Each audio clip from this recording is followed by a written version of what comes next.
qu'il y a toujours le stéréotype de les produits chinois ne sont pas de bonne qualité. Là où je m'en viens avec ça, c'est est-ce que c'est les produits chinois qui ne sont pas de bonne qualité ou c'est les gens qui vont acheter en Chine qui n'achètent pas de bonne qualité? Je vais commencer par les produits de mauvaise qualité existent partout dans le monde. Qu'importe que ce soit en Chine, ici au Canada, tout comme il y a des fournisseurs qui sont vraiment bons, il y a des fournisseurs qui sont vraiment très mauvais. Ça, on ne peut pas juste généraliser en disant que les produits chinois sont de bonne qualité ou les produits chinois sont de mauvaise qualité. Raison pour laquelle je voulais faire la nuance. Exactement. Est-ce que c'est les gens qui achètent là-bas, qui achètent les mauvaises qualités, qui nous ramènent la mauvaise qualité? Ou est-ce que... Fait que c'est plutôt ça, la question vraiment. Est-ce que c'est... C'est une question en même temps facile et difficile à répondre. Bienvenue au Black Ink Podcast, un espace de discussion sur l'entrepreneuriat noir où nous allons aborder les opportunités à saisir pour l'émancipation économique de nos communautés. Partons ensemble à la rencontre de femmes et d'hommes noirs influentes provenant du milieu des affaires. Montez le volume, vivez l'expérience du Black Ink Podcast. Salut la famille, bienvenue encore une fois au Black Ink Podcast. Aujourd'hui, on va parler d'un épisode assez spécial. Mon nom à moi, c'est Carlando Morel, président de Ad Media et également le producteur de Black Ink Podcast. Aujourd'hui, le thème de l'épisode, c'est vraiment au-delà du Québec, s'approvisionner en Chine. Fait que vous allez comprendre aujourd'hui pourquoi j'ai choisi ce thème. Je pense que, à mon avis, c'est un thème qui est extrêmement important. Le monde est en plein changement. Disons qu'il y a beaucoup d'opportunités en Chine qu'on est capable d'aller chercher. Pourquoi j'ai choisi ce thème? C'est parce que dans mon entourage, j'ai pas mal de monde qui lancent leur restaurant, qui font des flips. Et je les vois malheureusement aller chez les grands détaillants qu'on connaît tous pour pouvoir s'approvisionner, alors que le marché chinois leur est ouvert également de la même manière que les grands détaillants puissent eux-mêmes y aller. Ben nous aussi, on est capable de faire le même travail. Fait qu'aujourd'hui, j'ai avec moi Ren, que je vous présente, puis qui va vraiment mieux se présenter que moi. Ren, je te laisse aller. Merci. Bonjour tout le monde. Mon nom est Ren, président de la compagnie Rhizome. En fait, notre spécialité, c'est justement s'approvisionner. Et c'est l'approvisionnement. Je peux reprendre? Tu peux continuer. Okay. En fait, notre spécialité, c'est de faire l'approvisionnement avec la Chine, puis aussi la mise en fabrication avec la Chine. Ouais. Donc, c'est un petit peu, justement, pour ça que je suis là avec Carlando. C'est parfait. Puis aussi, pour comprendre un peu pourquoi j'ai choisi aussi de faire ça, c'est que moi-même, j'ai de l'expérience en approvisionnement en Chine. Justement, ça fait quelques années, près de 10 ans, que j'ai des équipements que j'achète aussi en Chine pour pouvoir assembler et revendre ici au Québec avec quelques technologies internes qu'on a créées à l'interne. Et justement, fait que on a collaboré justement sur un projet cette année. Ça a très bien été parce que la plupart du temps, j'étais toujours seul. Mais cette année, j'ai choisi de faire ça différemment. C'est d'aller voir quelqu'un ou une entreprise qui est plus connectée que moi, qui connaît la réalité du marché pour m'éviter certaines erreurs. Parce qu'il y a beaucoup d'erreurs du monde qui se lance un peu, sur Alibaba, par exemple, et qui ne connaît pas comment dirais-je, bien s'approvisionner, tout ça, la réalité culturelle et autres. Fait que je pense que moi, j'ai une excellente expérience par rapport à ça. Puis je pense qu'on pourrait même travailler sur le long terme encore plus sur d'autres projets qui s'en viennent. On vous en parlera justement un peu plus tard. Mais Ren, dis-moi, est-ce que tu peux me parler un peu de ton parcours? Est-ce que tu es né au Québec? Est-ce que tu es né en Chine? Qu'est-ce qui t'a amené à faire ce type d'entreprise au juste? Alors, je suis né en Chine tout d'abord et quand j'avais l'âge de 18 ans, mes parents ont décidé de m'envoyer en France. Donc, je suis allé en France, j'ai fait toutes mes études universitaires en France. Trouver mon premier emploi en France aussi. Et ça a été comment? ça a été quelque chose. C'était tout un choc culturel, linguistique aussi. C'est un changement de vie, de style de vie et tout ça. Mais par la suite, quand j'avais fini mes études, grâce à mon emploi de l'époque, je suis retourné en Chine, en fait. J'ai vécu et je travaillais pendant 4 ans dans la ville de Shenzhen, à côté de Hong Kong. Justement, mon travail, c'était travailler avec les usines, en fait, aider une compagnie française à faire du contrôle qualité, à commercialiser leurs produits sur le marché chinois. Je suis resté 4 ou 5 ans en Chine, faire la même chose. J'avais besoin d'un changement. C'est pour ça que je suis venu au Canada, au Québec, il y a à peu près 15 ans. Ouais, mais pourquoi passer de la Chine à la France, puis pourquoi le Canada? Pourquoi le Québec au juste? Qu'est-ce qui t'a poussé à choisir le Québec? Je suis de nature assez curieux. Donc, à l'époque, quand mes parents m'avaient proposé d'aller quelque part, à l'époque, il n'y avait pas énormément de choix. Il y avait la France, il y avait le Canada et tout ça. Et la France, honnêtement, c'était quelque chose de plus... c'était le pays le plus simple, en fait, à y aller à l'époque. Parce que à l'époque, tous les Chinois ne parlaient pas nécessairement français, donc c'était difficile d'aller faire les études en France. Donc, je peux dire, j'ai eu le courage un petit peu d'apprendre cette langue-là, puis d'aller au-delà, de sortir de ma zone de confort, puis aller en France, à Montpellier, puis à Paris. La Chine, c'est juste, j'étais parti quand j'étais vraiment jeune. Donc, j'ai pas vu ni appris de la Chine et comment travailler avec la Chine de mes propres yeux et de mes propres mains. Donc, j'avais envie de retourner dans mon pays natal et puis de découvrir un petit peu autre que ce que j'ai appris à l'école à l'époque, le monde d'adulte en Chine, le monde d'affaires en Chine, etc. Puis après, donc c'était une décision plutôt personnelle. Je voulais changer un petit peu le continent. Donc après l'Europe, après l'Asie, dans le continent où j'ai pas mal voyagé. Donc j'ai décidé de venir au Canada, en Amérique. Donc c'était un petit peu ça le choix. Puis au Québec, on parle français, donc c'était comme je parle déjà anglais, j'avais une certaine facilité à m'installer, à m'intégrer dans le pays. Oui, absolument, absolument, je comprends bien. Et là, revenons à notre sujet principal, qui est l'approvisionnement en Chine. Avec Rhizome, qui est ton entreprise, justement, ça fait combien d'années que tu fais ça? Ça fait bientôt 5 ans. Ça fait 4 ans et 8 mois en ce moment. Puis l'idée aussi de l'épisode, c'est de... comment je pourrais dire ça? C'est de balancer tous les préjugés qu'on peut avoir entre nos deux communautés, tu vois? Je trouve qu'on ne se parle pas assez, ça c'est clair.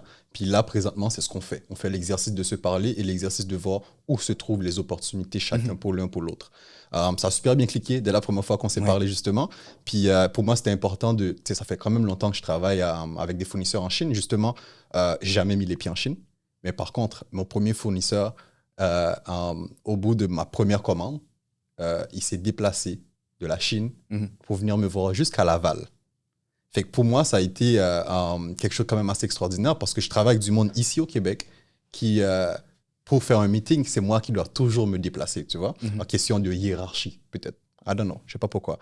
Mais pour moi, ça m'a énormément touché, puis qui fait que, bien sûr, j'ai pu continuer à y travailler toujours. Fait que l'idée, vraiment, c'est comment est-ce que tu penses que nos deux communautés peuvent profiter un peu de ce qui se passe présentement? Je pense que tout d'abord, c'est de se rencontrer, de se parler ouvertement, de briser les fausses images, puis d'aller aussi sur place si possible. Quand j'ai créé Rhizome, c'était vraiment pendant la pandémie. Donc, je pensais qu'il y aurait plein de petites entreprises, petites moyennes entreprises qui vont se créer justement à cause de la pandémie. Quand j'ai pensé à ça, je n'ai pas pensé à une communauté. J'ai pensé à tout le monde. Je n'ai pas pensé à la communauté asiatique, je n'ai pas pensé à la communauté... en fait, il n'y a pas une idée précise pour qui je vais travailler. Je pense que c'est aussi ça qu'on doit réfléchir ensemble. C'est que pourquoi on doit choisir avec qui on travaille? Pourquoi on doit savoir dans quelle communauté cette personne vient? Je pense que nous deux, on a travaillé ensemble. On ne s'est jamais posé la question pourquoi on doit travailler ensemble. Ça s'est passé juste naturellement. Exact. Parce que moi, comme avec mon expérience, mon vécu, je n'ai pas de préjugés envers qui que ce soit. Donc, j'ai cette ouverture-là. Je pense qu'il faut tout d'abord, avec cette ouverture-là, de dire oui, c'est possible. Oui, on peut travailler ensemble. Oui, on peut se parler. Oui, on peut aller ensemble. On peut collaborer, on peut faire plein de choses ensemble. Et avec ça, on peut faire le premier pas, tout comme aller voyager un pays. Si on n'y va pas, on peut juste regarder les photos, regarder les reportages, Et là, on est tous au Québec, on parle la même langue, on n'a même pas besoin d'interprète. Alors, je pense que le fait d'avoir cette ouverture, puis d'avoir la curiosité d'aller voir ailleurs et de penser que tout est possible, je pense que c'est ça qui nous amène à travailler ensemble dans un premier temps. Oui, exactement. Fait que je pense que j'avais peut-être une question pour toi. C'est quoi les secrets et pratiques cachés du commerce chinois que personne ne nous dit? Ce que ça signifie, comme par exemple, de manière générale, on peut peut-être rentrer dans les chiffres maintenant, tu vois. De manière générale, au Québec, on met beaucoup de l'avant l'achat local, ce qui est juste, bien sûr, on s'entend. Mais 99% des produits qui nous entourent viennent de la Chine. Et pourtant, on nous martèle matin, midi, le soir, acheter local, acheter local. On s'entend qu'il y a une certaine hypocrisie en ce sens, mais dans ma communauté, la communauté haïtienne surtout, que je connais très bien, les gens achètent tout ici, même si, fait que dans le fond, ce qui fait que leur revenu réellement, tu sais, je veux dire, le cash qui reste après est très petit, puis qu'ils doivent faire beaucoup avec ça.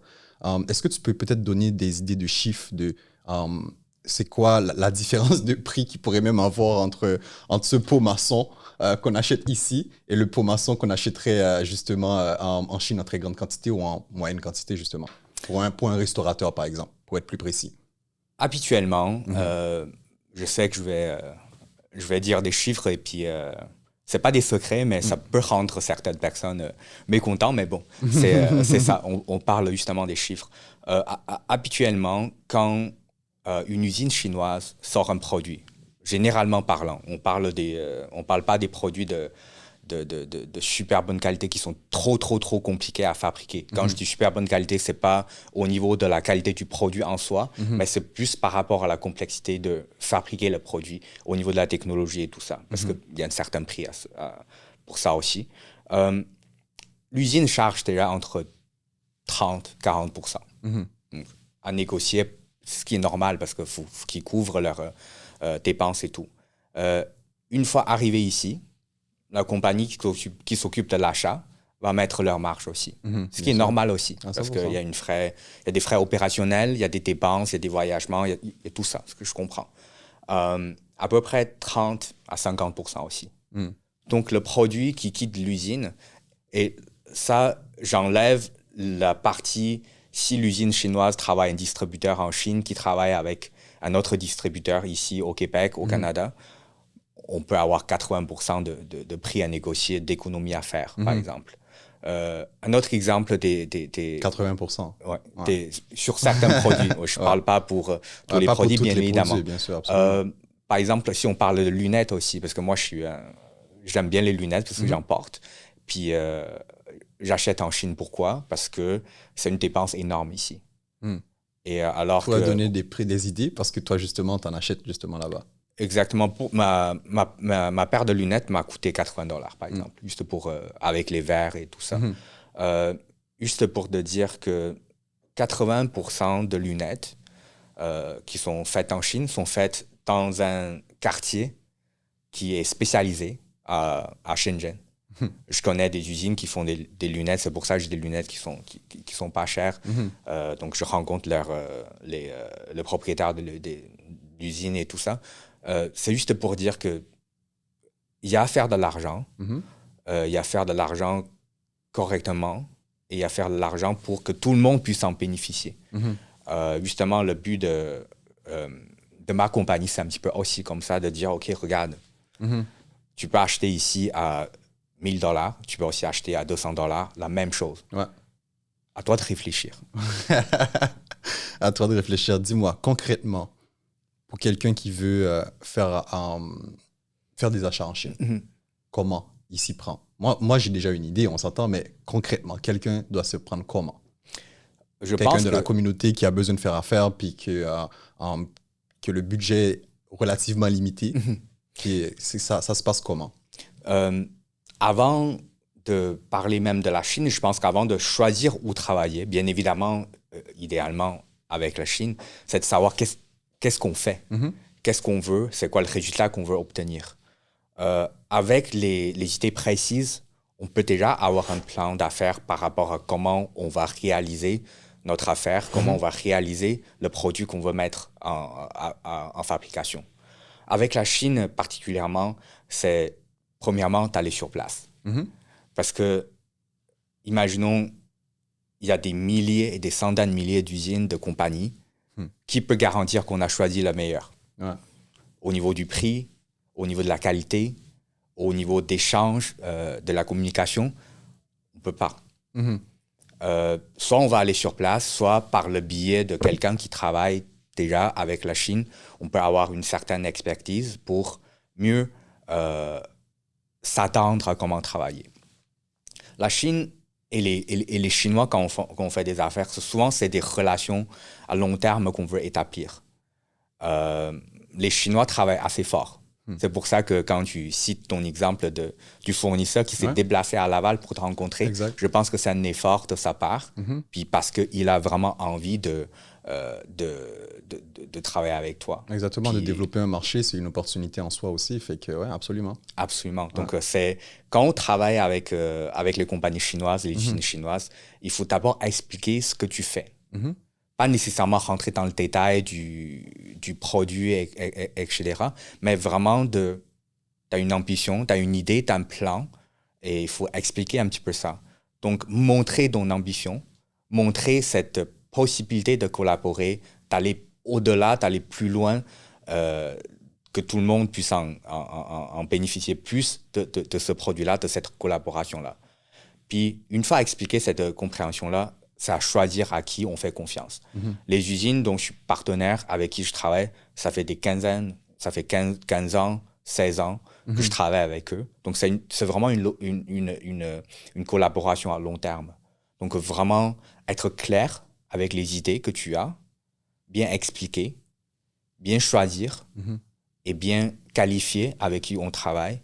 Puis, c'est vraiment une relation égale-égale, en fait. Donc, on grandit ensemble parce que travailler avec les grosses usines, les grosses compagnies, c'est un petit peu difficile. Mais heureusement, il y en a beaucoup qui ne sont pas des PME aussi en Chine, qui sont très, très ouvertes à travailler avec les compagnies étrangères, avec les gens qui viennent du monde entier. Donc, exactement. Il faut faire ça. Puis, tu sais, dans les communautés noires, un peu partout au Québec, au Canada, il y a une effervescence en termes économiques.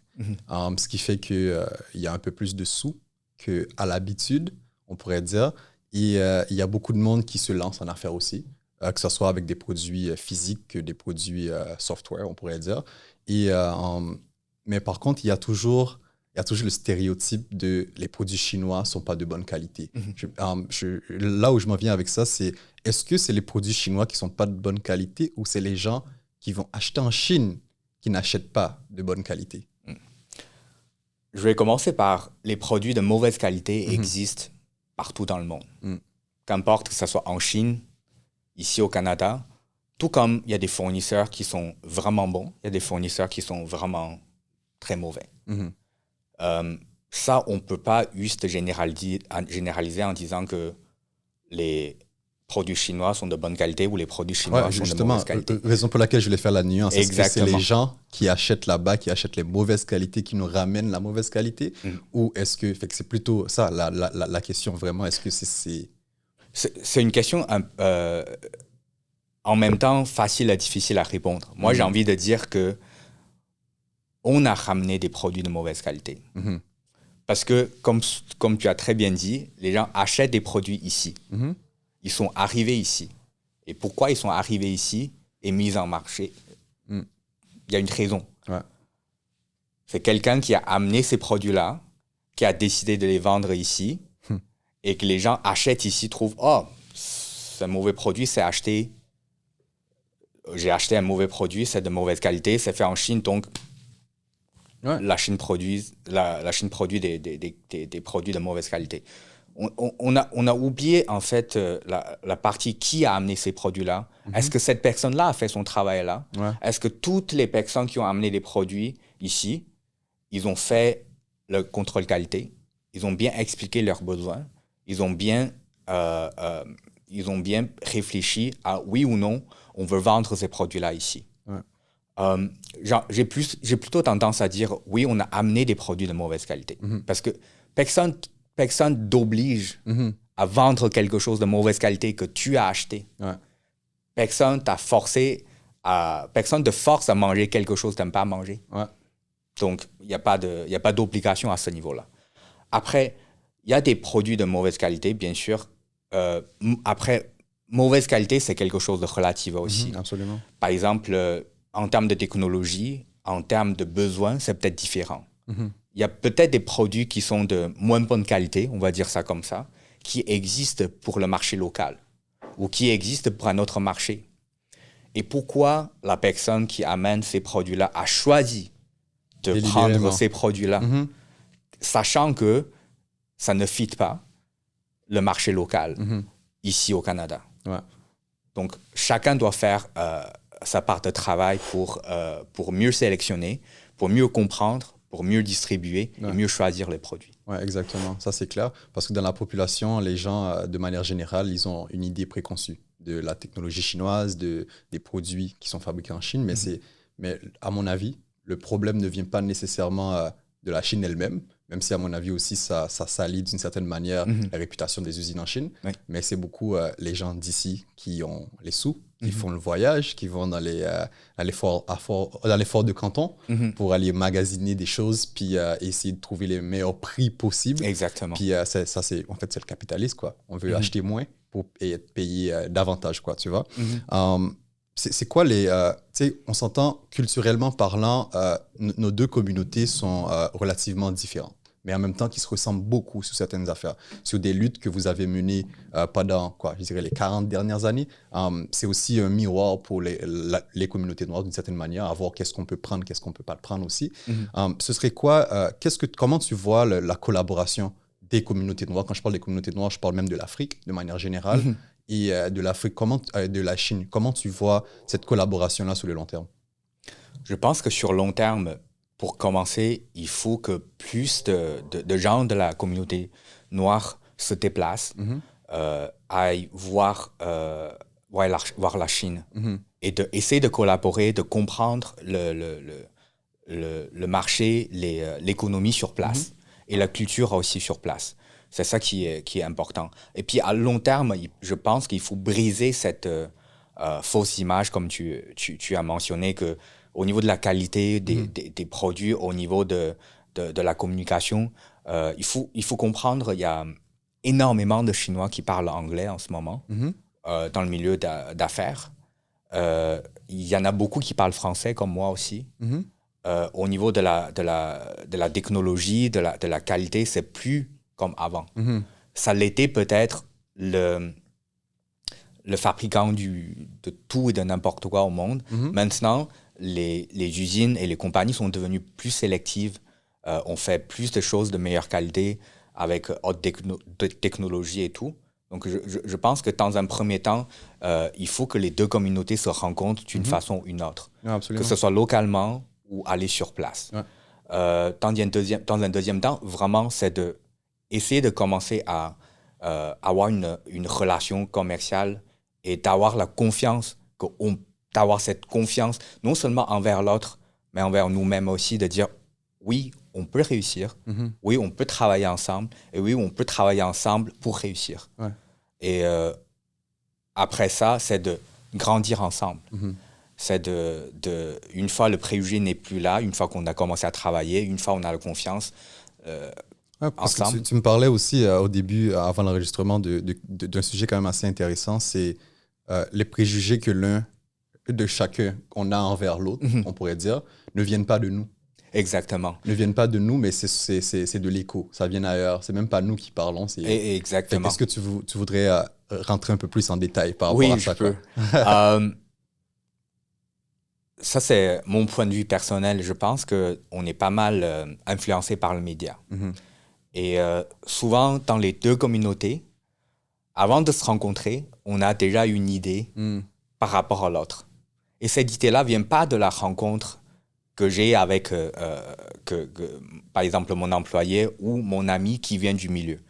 Cette image-là, cette impression-là, vient souvent de quelqu'un d'autre qui vient ni de la communauté noire, ni de la communauté asiatique chinoise.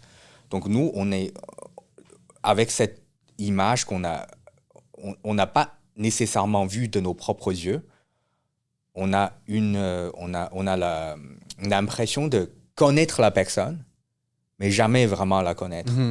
On a une certaine peur, une certaine gêne par rapport à la situation quand on rencontre quelqu'un. Je ne sais pas si c'est... Non, ça fait du sens, ça fait beaucoup de sens. Puis aussi, ce que j'inviterais aussi, tu sais, je sais que j'ai des amis qui ont des amis dans la communauté, mais je les inviterais davantage à, le fait qu'on est à Montréal, il y a tellement de communautés à Montréal, puis tout le monde peut se rencontrer puis essayer de casser ses préjugés, mais de manière générale, ça reste toujours là. Les gens ne se parlent pas vraiment, tu vois. On peut le voir déjà avec la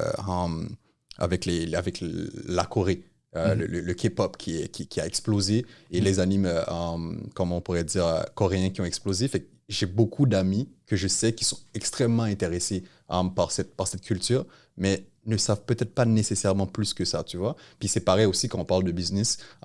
J'ai beaucoup d'amis aussi qui travaillent ici au Québec puis qui vont chez les grands détaillants faire tous leurs achats en tant que tel, mais qui ne vont pas, ils savent et pourtant, ils savent depuis des années que pour avoir plus de revenus dans leur business, il vaut mieux, comme tu disais tantôt, 80% de l'économie, il vaut mieux aller là-bas. Mais les gens n'y arrivent pas à sauter le premier pas. Puis je pense aussi, c'est aussi pour ça qu'on fait cet épisode, c'est parce qu'on prépare quelque chose justement en octobre 2025, un voyage en Chine. Est-ce que tu voudrais m'en parler un peu plus plutôt de comment on va s'y prendre? Comment on va s'y prendre? Déjà, on va commencer par trouver les gens qui sont intéressés pour y aller. Mais je pense que grâce à cet épisode-là, les gens vont mieux comprendre comment faire affaire et puis les avantages de faire affaire avec la Chine. Puis d'avoir cette envie d'aller sur place, de voir. Parce que rien ne vaut vraiment un voyage, un déplacement sur place. De notre côté, je pense qu'on peut commencer à rencontrer plus de monde. C'est-à-dire, moi, je peux amener quelqu'un de la communauté asiatique et puis de ton côté, on peut peut-être commencer à faire des rencontres ou des conférences pour rencontrer des gens de ta communauté. Puis que je trouve la chose la plus cool, ça sera après ça, on devient une communauté. C'est-à-dire que la collaboration va justement nous permettre de dire, OK, on parle plus de communauté, on parle plus de... Je vois l'idée. L'idée, c'est un peu comme on pourrait dire les collaborations entre les pays. Oui. C'est tellement devenu important entre les deux pays que c'est limite un peu fusionnel. C'est une belle proposition, mais plus au niveau des peuples qui vivent dans la diaspora même en tant que tel. Je trouve que c'est quand même une excellente idée. Fait que, écoute, si vous voulez participer davantage et si vous voulez surtout aussi qu'on fasse davantage d'événements par rapport à ça, à ce sujet, ça nous fera plaisir. Vous avez juste à nous le dire en commentaire ou en les écrivant un petit message privé. Ça nous fera plus que plaisir de pouvoir mettre ça sur pied parce que notre objectif réellement, c'est d'aller en Chine en octobre, qu'il y a 5 ou il y a 20 ou il y a 50 personnes, on ira en Chine pareil. Fait que ce soit moi ou avec Ren ou avec quelques autres personnes, on ira en Chine pareil. Fait que l'idée, c'est de nous accompagner. Fait que Ren, est-ce que tu pourrais nous dire, je sais que tu as travaillé un peu sur la programmation. À quoi ça pourrait ressembler la programmation? La programmation, dans un premier temps, je pense qu'il y aura la pré-programmation, il y aura une préparation avant de partir. C'est-à-dire, on va commencer à comprendre et connaître les besoins de chacun. Voir combien de personnes on va être, voir comment on s'y prend et quel type de compagnie, de fournisseurs on va rencontrer et le but du voyage. Avec ça, on prépare un petit peu un programme un petit peu personnalisé en fonction des besoins, que ce soit des besoins collectifs, des besoins individuels. Et une fois sur place, bien évidemment, il y aura la visite par rapport chez les fournisseurs, par rapport aux affaires de chacun et chacune. Et aussi, il y aura des conférences par rapport à comment faire affaire avec la Chine et aussi comment trouver un bon fournisseur et puis comment négocier, comment on fait le contrôle qualité, etc. Puis, il y a bien évidemment des visites qui ne sont pas liées spécifiquement parce que les idées souvent viennent en visitant les autres milieux, les autres affaires. Donc, on va visiter par exemple le marché électronique dans lequel on peut prototyper un produit en une journée. On peut aller visiter le village des peintres Parce que il y a plein de personnes qui se sont installées, qui font des tableaux, qui font des dessins sur place. Wow. C'est des centaines de personnes qui font des productions et des reproductions, des créations de tableaux. OK. Il y a aussi le marché alimentaire. On peut aller voir justement le marché des lunettes. On peut aller voir aussi les marchés des bijoux. Donc, ça va être quelque chose d'assez assez intéressant. Oui, exactement. Je pense aussi qu'il y a beaucoup de monde qui sont aussi intéressés par la foire de Canton. La foire de Canton. En mars et en octobre. Puis potentiellement aussi, on fera une visite là-bas, quoi. Oui. Puis on va aller voir la foire de Canton qui est énorme. Ouais. Qu'on trouve un petit peu de tout sur place. Et puis notre présence à nous va faire en sorte que la sélection ou la présélection des fournisseurs soit plus simple, parce que le fait de pouvoir parler directement avec les fournisseurs, on va savoir s'ils sont... on va pouvoir mieux les qualifier et choisir. Exactement. C'est parfait. Écoute, Ren, je te remercie beaucoup de ta visite sur le plateau. Vraiment. Écoute, guys, sincèrement, je pense que c'est une opportunité en soi. Fait que nous accompagner en Chine, ou même écouter le podcast, la partager. Vous n'avez pas besoin de nous accompagner si vous n'êtes pas prêt nécessairement, ou si vous êtes, c'est pas votre business non plus. L'idée vraiment, c'est de faire passer le message le plus possible et que qu'on puisse comprendre que tu sois en train de faire des vidéos. C'est une entreprise qui a, comment je pourrais dire, présentement, je suis entouré de caméras. Il y a plein de lumière. Il y a tout ça. Nous, on n'arrête pas de... Je m'y connais, étant donné que j'ai étudié en cinéma. Ce qu'on fait, la plupart du temps, c'est qu'on loue chez du monde qui, eux, ce qu'ils font, c'est qu'ils achètent justement en Chine. Fait que l'idée maintenant, c'est d'être capable de bypasser certaines personnes qui fait qu'on dépense 10 fois plus de sous pour que nous, on puisse aller s'approvisionner nous-mêmes et qu'on soit capable d'être maître le plus possible de nos projets. Fait que sur ce, guys, je vous invite à nous suivre encore une fois. Si vous ne l'avez pas encore fait, suivez-nous sur les réseaux. S'abonner à notre page YouTube ou même Instagram et ainsi de suite. Fait que sur ce, merci beaucoup. Puis Ren, est-ce que tu as peut-être un petit quelque chose à dire à la fin? Où est-ce qu'on peut te retrouver d'ailleurs? Je sais que j'ai coupé un peu là, mais où est-ce qu'on peut te retrouver? Moi et Rhizome, on est à Montréal. Ouais. Donc, pas besoin d'aller en Chine. Bien sûr, je vous accompagne en Chine, mais pas besoin d'aller en Chine. On est à Montréal, à Rosemont. Donc, la compagnie s'appelle Rhizome, RIZOME, service d'approvisionnement. Donc, vous pouvez aller visiter notre site internet ou me lâcher un coup de fil. Donc, c'est parfait. Ça me fera plaisir de vous répondre. C'est parfait. Écoute, merci encore. On met la fin à cet épisode. Merci.